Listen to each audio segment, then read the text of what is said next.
ரோஹித் அப்படி என்ன தப்பு செய்தார்? மும்பை அணி செய்தது சரியில்லை.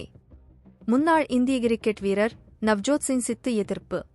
ஐபிஎல் கிரிக்கெட் தொடரில் 5 முறை கோப்பையை வென்ற மும்பை இந்தியன்ஸ் அணி தங்களுடைய கேப்டன் பதவியிலிருந்து ரோஹித் சர்மாவை நீக்கியது மிகவும் தவறு என்று முன்னாள் கிரிக்கெட் வீரர் நவ்ஜோத் சிங் சித்து கூறியுள்ளார். தற்போது 2024ஆம் ஆண்டு சீசனில் மும்பை இந்தியன்ஸ் கேப்டனாக ஹர்திக் பாண்டியா நியமிக்கப்பட்டுள்ளார். இது அந்த அணி ரசிகர்கள் மட்டுமல்லாமல் வீரர்களிடையே அதிருப்தியை ஏற்படுத்தியிருக்கிறது. மும்பை இந்தியன்ஸ் அணி 3 போட்டிகளில் தொடர்ந்து தோல்வியை தழுவியிருக்கிறது. இந்த நிலையில் ஸ்டார் ஸ்போர்ட்ஸ் சேனலில் பேசிய முன்னாள் கிரிக்கெட் வீரர் நவ்ஜோத் சிங் சித்து மும்பை இந்தியன்ஸ் அணியை கடுமையாக தாக்கி பேசியிருக்கிறார். இதுகுறித்து பேசிய அவர், ரோஹித் சர்மா என்பவர் இந்திய கிரிக்கெட் அணியின் ஹீரோ. அவர் இந்திய அணியின் கேப்டனாக இருக்கிறார். இந்தியாவுக்கே கேப்டனாக இருக்கும் ஒருவர் எப்படி ஒரு லீக் அணியின் கேப்டனாக இல்லை என்ற விஷயம் யாராலும் ஜீரணித்துக் கொள்ள முடியாது. அவர் அப்படி என்னதான் தவறு செய்தார்? இதைத்தான் ரசிகர்கள் மும்பை இந்தியன்ஸ் அணி மீது கோபமாக இருக்க காரணமாக இருக்கலாம். வெற்றிதான் அனைத்துக்குமே பதிலாக இருக்கும். தற்போது மும்பை அணி தொடர்ந்து 2 போட்டிகளில் வென்றிருந்தால் இந்த சத்தமே ஏற்பட்டிருக்காது. இந்திய அணியின் கேப்டனாக ரோஹித் சர்மா தான் T20 உலக கோப்பையில் செயல்பட போகிறார் என்று அக்டோபர் மாதமே அறிவித்திருந்தால் ரோஹித் சர்மாவை மும்பை இந்தியன்ஸ் அணியின் கேப்டன் பதவியில் இருந்து நீக்கும் முடிவை